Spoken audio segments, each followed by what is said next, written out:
All right, here we go. So hi everyone, my name is Zach McDaniel. I am one of the student success advisors within the College of Arts and Letters here at San Diego State University. I work in our Student Success Center and I put on this workshop series to kind of help dive deep into some topics that I've seen students struggle with in the past, or there are things that they want to improve on. And so today's topic is on study skills, and I've titled it Study Smarter, Not Harder. In the past, we've done workshops on how to be a better student in general, how to be successful in an online classroom, time management, and those are all definitely success skills. But I really wanted to focus in on the art of studying and how to study more effectively. And so that's kind of our goal for today. On that note, okay, so I want to talk about the goals for the session. So I kind of said what my goal was, and I wanted to potentially hear from any of you on what are the things that you want to get out of this workshop today. And you'll have a time to, kind of ask questions now and at the end of the workshop. And so just so that I can make sure I'm tailoring this to y'all, because we got a good little group here today. Do any of you have any questions or things you want to make sure get covered in this? If you do, go ahead and unmute yourself and just let me know.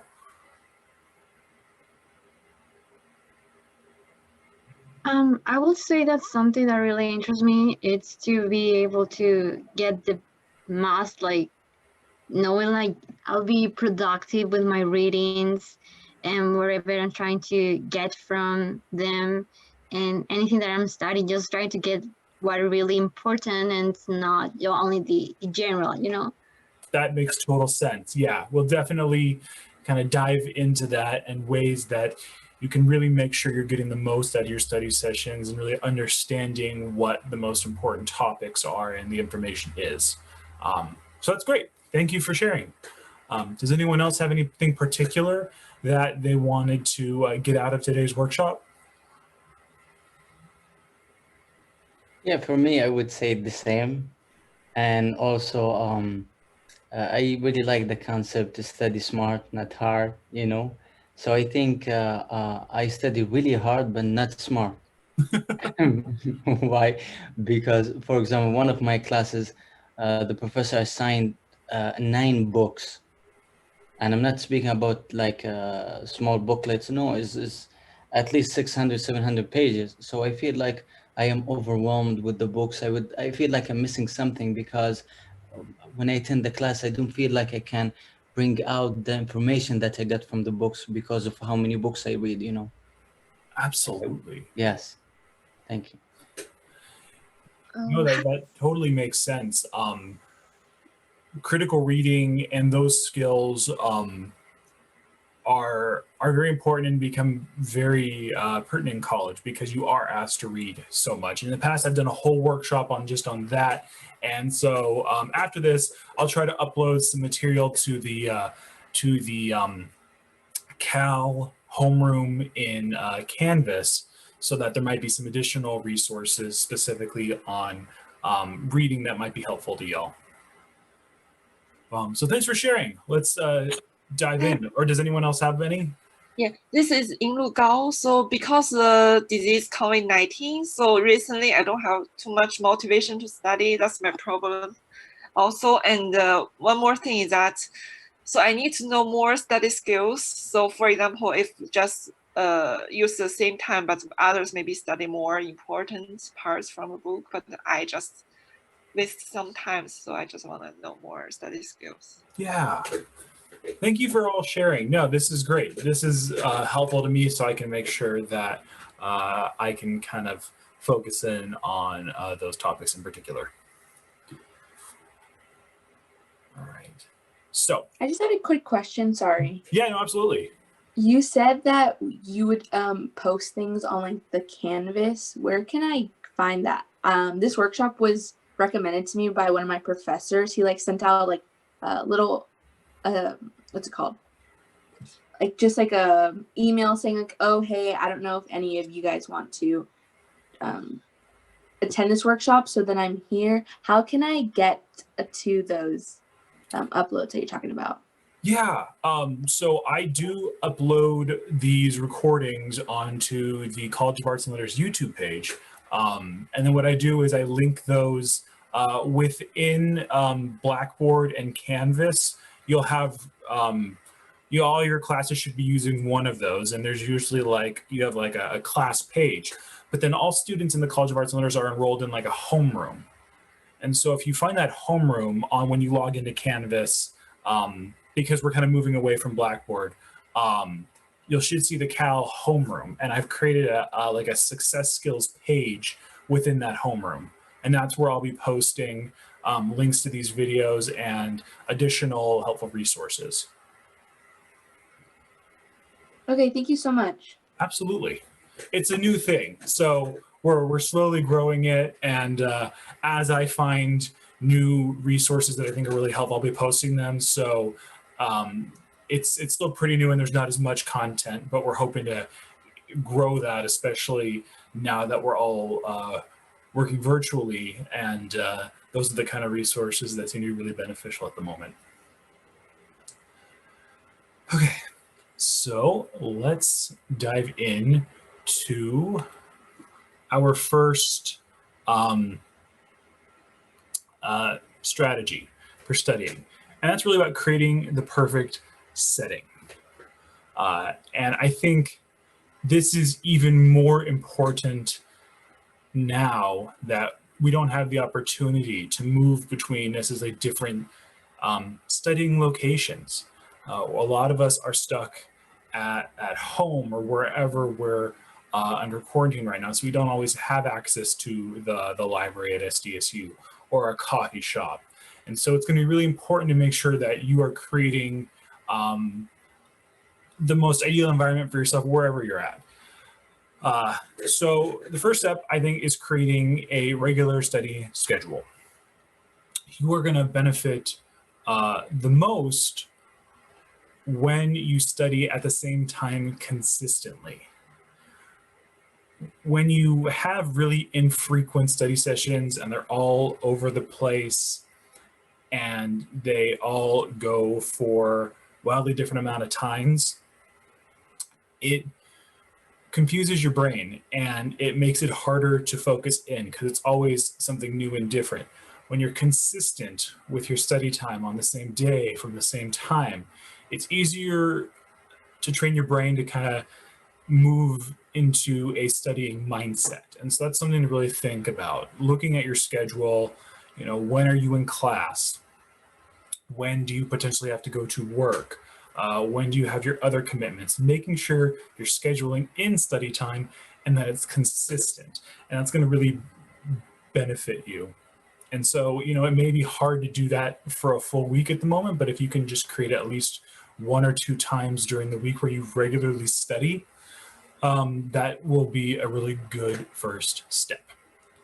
The next kind of part of this is about location. And again, we don't have the opportunity at the moment to necessarily pick our most ideal studying location because of the coronavirus.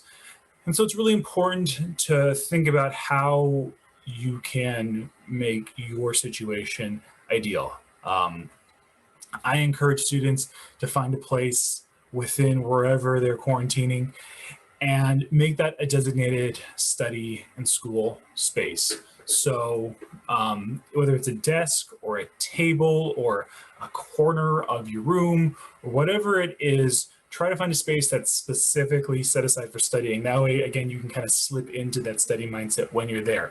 If you're trying to study on your bed and your bed is also where you relax and you sleep, your brain gets confused and you start wanting to study, but at the same time, you're also kind of reminded of those things that make you want to sleep or make you want to relax. And so if you can separate that and have a space that's just for studying, that's going to be ideal. And with that, I also recognize that a lot of us are not alone during quarantining, where we're surrounded by family or friends or roommates or partners or kids, and it can become a challenge because they can become a distraction. So it's important to communicate with your people about what you need as far as your study time. Create that schedule and let them know, hey, these are the designated times that I need to study and I need to focus. And hopefully they'll be able to respect that. And so you might have to be flexible and work with each other to make that happen, but let other people around you know what you need to be successful. The environment is important. Thinking about music, classical music has been shown to be really beneficial, or ambient music, instrumental, soundtracks, things that don't have a lot of words, also that aren't very catchy songs or things that make you want to get up and dance. They should be things that help put you into a relaxed, focused state. Or you may like silence. You know, if music is going to be a distraction for you no matter what it is, then maybe you shouldn't have music as part of your studying. It's going to be really up to you to kind of test stuff and figure out what you like best. I know Spotify and all the other streaming music services have study and focus categories that you can kind of mess around with to see what works best for you. Kind of in addition to the physical environment, it's also important to consider your mental environment. If you're going into a study session with a negative mindset, if you are thinking that other people are more successful than you at this subject, or you're just not good enough, it's really going to hurt your ability to study and do well, because you're not thinking that you're going to be doing well. And so it's important to go into your study sessions with the mindset that you can achieve what you want to do, that you can reflect on all the things you've achieved up to that point and kind of use that to motivate yourself to stay positive. And kind of tied into that, it's important to have goals. Similar to how we had goals when we were establishing this workshop, it's important that for every study session you go into, you set goals for yourself.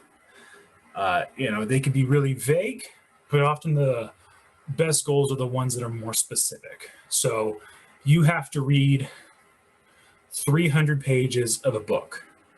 So you can set a goal for yourself of, I need to read 300 pages in the next 5 hours, or you can say, in these next 300 pages, I need to understand these specific topics, or I need to be able to answer these kinds of questions, or you can break it up into smaller goals.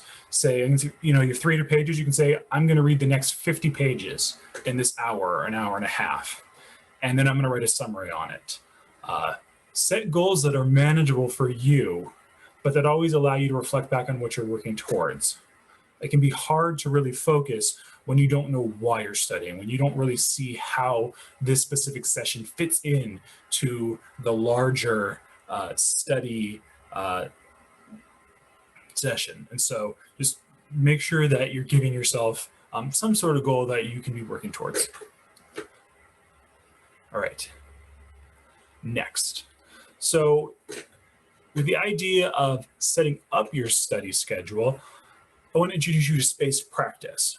So the general idea is to space out your study session over times. As kind of seen in this graph, you could have, for the same 4-hour period, you could do 1 large study session, 4 medium study sessions, or 8 small study sessions. It's all the same amount of time. But what you're doing with that is you're constantly forcing yourself, by breaking up into smaller study sessions, you're forcing your brain to constantly retrieve information from your short-term memory to your long-term memory. If you do it once during a big 4-hour session, okay, you've got this information, you've used it for the 4-hour session, then you put it away, and then if you never come back to it, you're not using it again. However, if you have these smaller spaced out study sessions, you're putting the information into your brain, and then you're putting it away, and you're pulling it back, and then you're putting it away. And that constant repetition of recalling that information helps move from your short-term memory to your long-term memory. There's also the whole aspect of it that it's less mentally taxing to have a smaller study session than to have a larger study session. It's intimidating when you say, okay, I've got my Saturday free to study. I'm going to study for 8 hours straight. What if instead you broke up that 8-hour study session into smaller 1-hour chunks, a couple throughout the week, and then a couple spaced throughout the day on Saturday? You're going to study for the same amount of time, but it's going to be less of a mental strain and workout to get that all done rather than doing it at once. Another part of space practice is that, again, that constant pulling back of information. And so one way to view it is how often you go back to that information. So if you've just gotten out of class and you took notes during that class, go back and look at your notes at the end of the day and kind of say, okay, this is what we studied. And you can kind of see what you need to focus on or whatnot, and then you can kind of put it away. And then as you've gone through the week and you've collected, all these notes from the week, at the end of the week, go back and look through all your notes and say, okay, this is what we did from the week. Do I still understand this all? Have I retained it, or have I completely lost it? And then maybe at the end of the next week, go back and see, okay, do I remember this stuff from last week? This is going to be a really important skill, especially for those classes where you have cumulative tests. Some of them are going to have, a test at the end of every month. And so it'll just focus on what happened during that month, and then that's all you need to remember of the test. But a lot of classes have cumulative finals, and so you'll need to remember all that information from the whole semester. If you wait until the very end of the semester to go back and review the notes from the very, very beginning, it could be a lot harder to remember what you learned then. And so if you're constantly reviewing that information and coming back to it, there's a better chance for you to retain it over a long amount of time. So this is kind of just one sample schedule you can use. It's going to be up to you and your personal goals and what works for you to kind of decide how you want to do it. But it's a good idea to think about constantly coming back to information in those small bursts. All right. So the next one, this is retrieval practice. And so when I talk about pulling information back into your short-term memory, constantly, that's this idea of retrieval practice. You're practicing pulling information out of your brain and utilizing it in some way, whether that's putting it on a test or using it to complete an action. You're retrieving this information.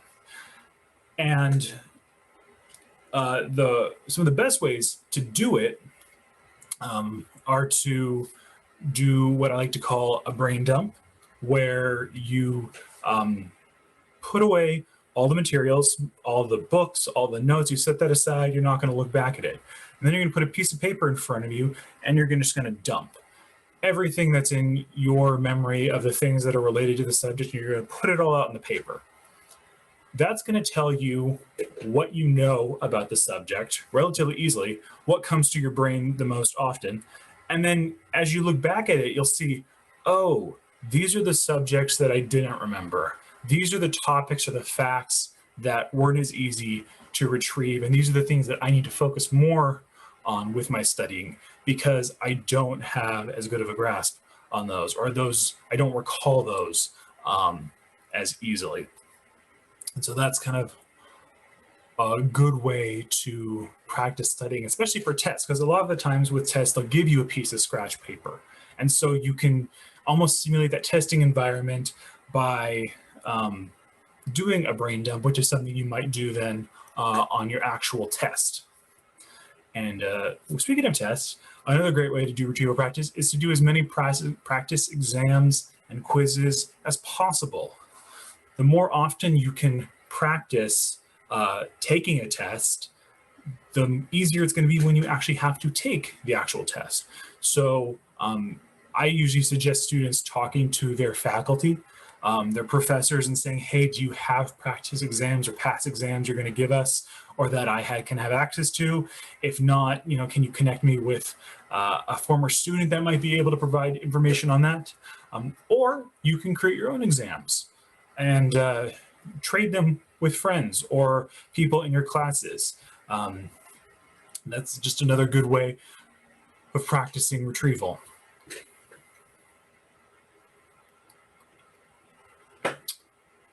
And so, I kind of have down here as a note that it's important to go beyond the basics. So a lot of times on tests, they're not going to ask you just for facts. They're going to want to know the whys and the hows. And so when you do your brain dumps, practice not just writing down specific facts, but elaborate on them. The whys and the hows. Go beyond those basics. And so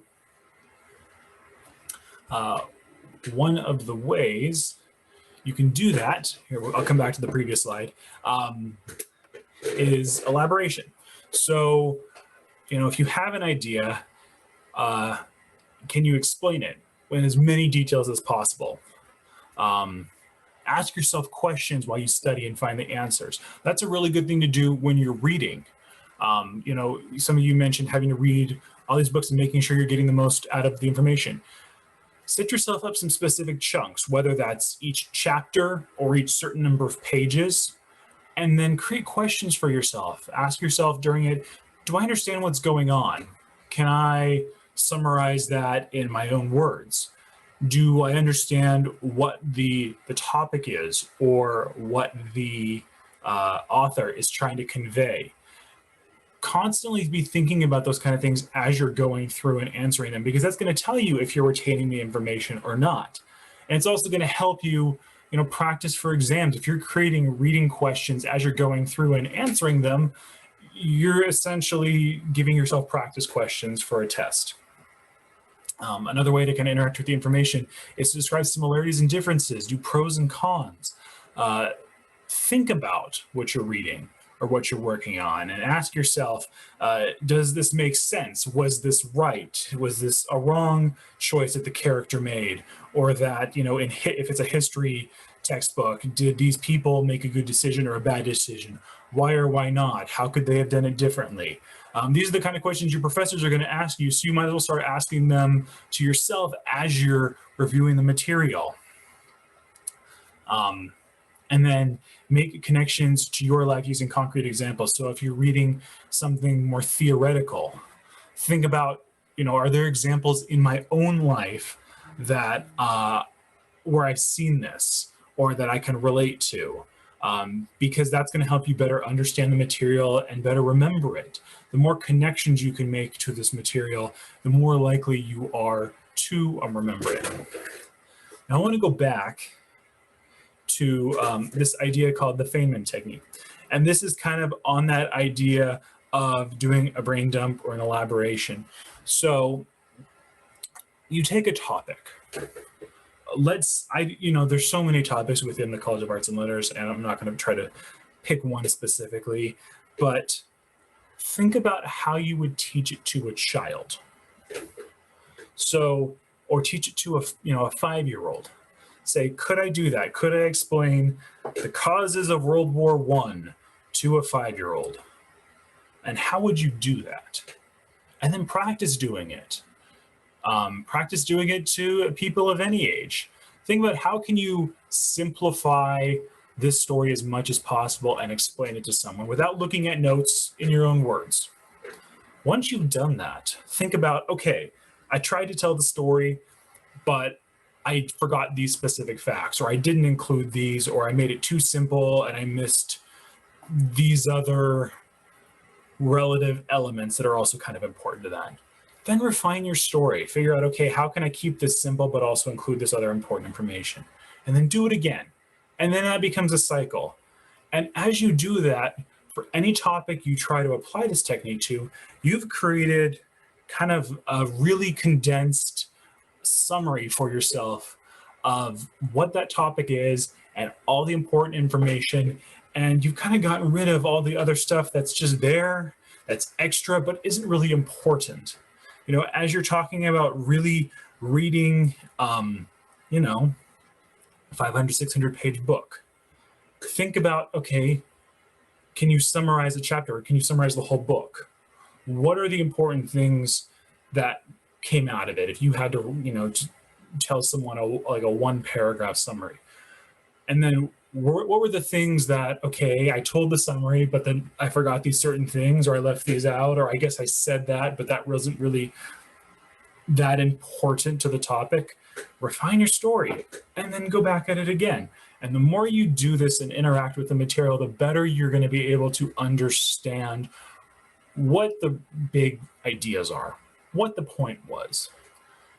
And so that's just another technique that you can use as you're working with material to really help yourself understand it. All right. So using concrete examples, I kind of talked about how this is another way to elaborate on material.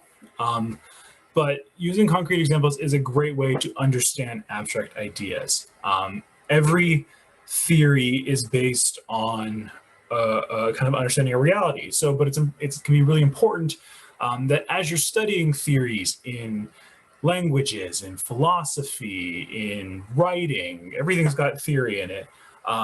Make sure you're including relative concrete examples with that so that it becomes easier to kind of understand.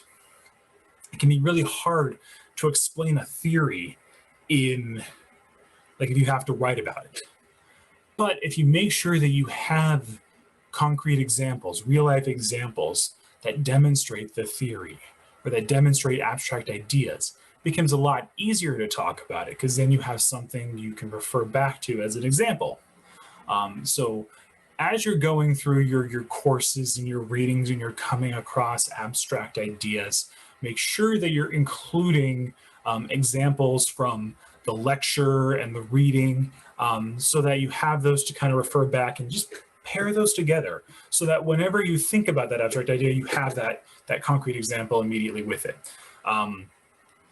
A word warning, I do encourage you to verify your examples because you might think something's correct and you might think it's a good example, but it might be wrong, especially if you're trying to come up with something on your own. The book might say something, you're like, okay, that is what it is. But if you're trying to apply, you know, other outside observations or things from class that haven't, you know, explicitly said this thing is this thing, it's a good idea just to check, just to make sure. You don't want to spend a lot of time writing and putting information into papers or exam essays and then have it be wrong because you didn't just double check.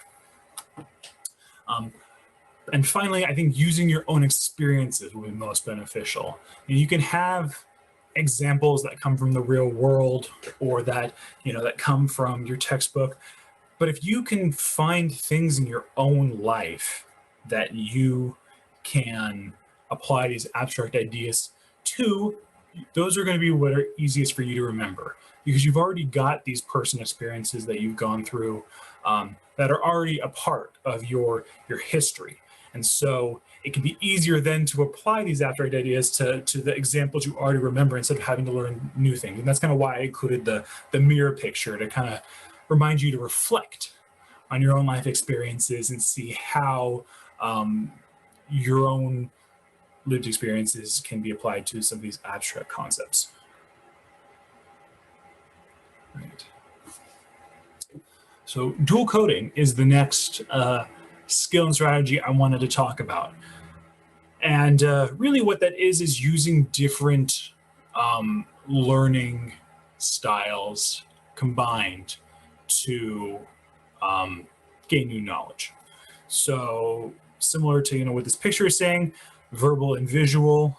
So if you have to learn a topic, draw a picture with it, or if you have to memorize a chart or a process, like photosynthesis, if you ever have to take a biology class, you know, if you have to draw the picture of that cycle, practice writing it out, and vice versa.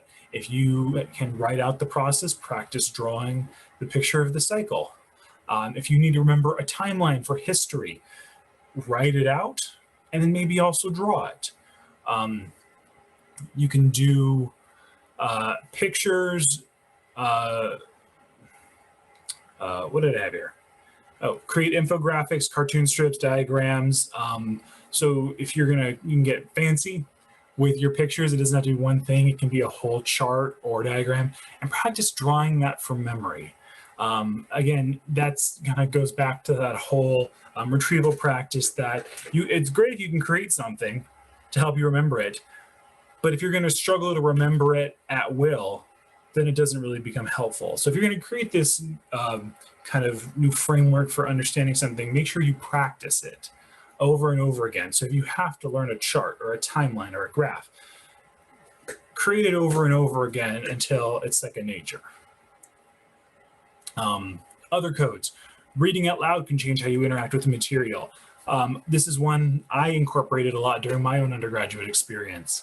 It was a challenge sometimes to get through those really long books, and the information started just not sticking, or I would accidentally skip a page and not even realize it. So by trying to read out loud, I engaged differently with the material, because then I was actively thinking about everything that was written there, and it wasn't me just rereading it silently. So that's another thing to try. And then mnemonic devices are another great thing. They're just different codes you can create, or sayings, things that allow you to remember larger concepts in smaller codes. So, there's so many, but lefty loosey, righty tighty is a great way to remember, how to lock something. And then there's other ones for remembering the planets or the orders of species, or you can create one if you have to remember a certain number of authors, or if you have to remember different rules for languages. So you can create your own mnemonics for whatever you have to learn and remember. All right, interleaving. So the idea of this is that it's great to switch between subjects as you're studying. And it really benefits you when you do it in smaller chunks. So to start off, the idea is that you switch between different topics because it's forcing your brain to work harder. If you switch between Spanish, writing, stats, you're forcing your brain to use different elements of itself, and you're constantly changing it up. And so you don't have the ability to relax and get complacent.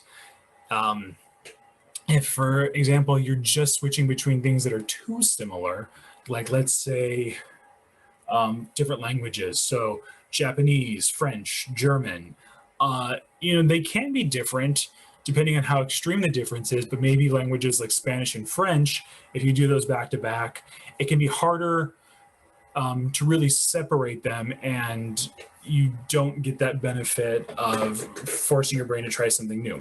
So just give it a try.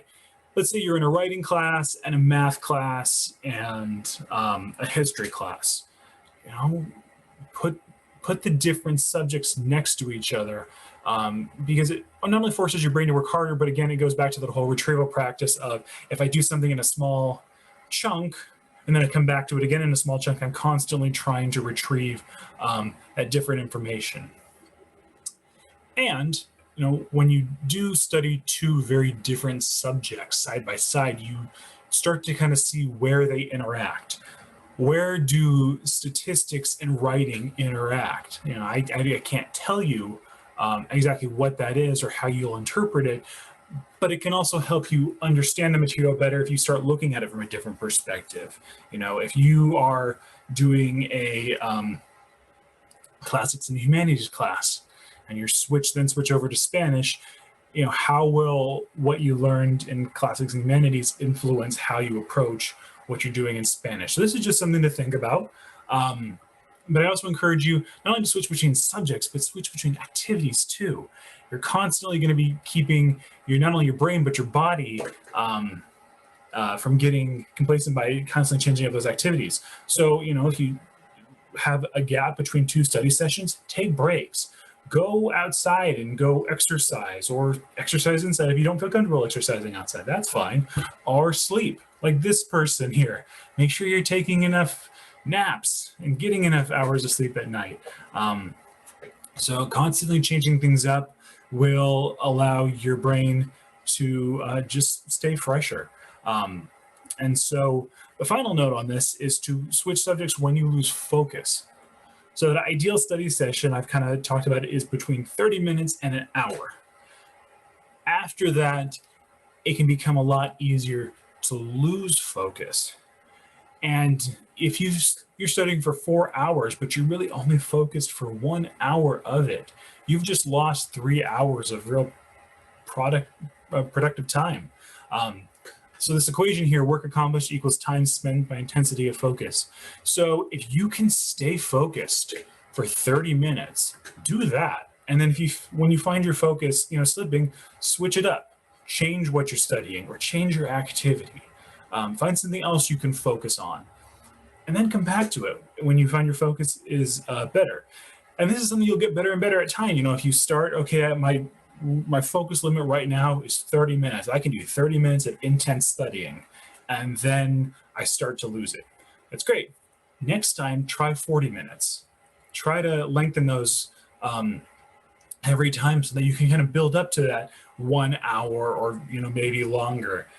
So it's one of those things where as you develop the skills, you're going to get better and better at them with all of these skills. So next, study gamification.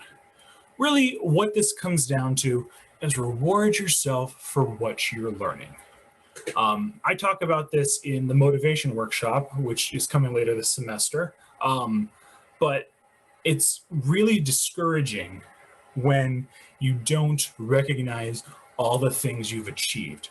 If you have to read 500 pages and you've only read 100, you've read 100 pages. Figure out how you can reward yourself for that. Is it turning something into a point system where you, every page you read, you get a point, and then you can spend a certain number of points on rewards like social media time or video games or going out to the movies with friends. This person in the picture, it seems like for every certain amount of paragraphs they read, they get a gummy bear. So that could be another reward or way to kind of turn it into a game. Challenge friends to games with flashcards. I would often, when I was in classes, we would create different study card decks, and then we would challenge each other to see who could do better. And it was fun, and we were all learning, but there was still that friendly competition, and made it fun to learn in a kind of a different environment. You can time yourself on memory recall. If you have to remember a certain amount of things, how long does it take to do that? And so practice getting better and better with shorter and shorter amount of times. And so it's going to look different for each and every one of you as to what that looks like and what is a reward,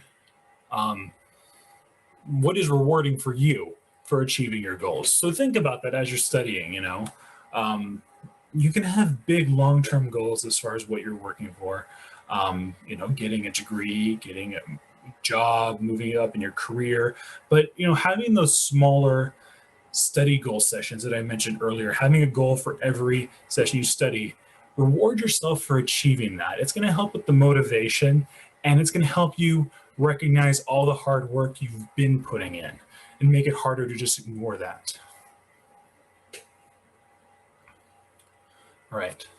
So as I said, I've got another workshop coming up in November, procrastination and motivation. I usually do this in the kind of the beginning of the second half of the semester as I feel students are beginning to burn out or losing their motivation. And so we'll be sharing more information about that in the coming weeks. It'll be coming out not only for your faculty, but in the emails that Dean Carey Sable sends out. So make sure you're checking those and checking your SDSU emails daily to make sure you're not missing out on information like this. And it's the same Zoom link for all the workshops.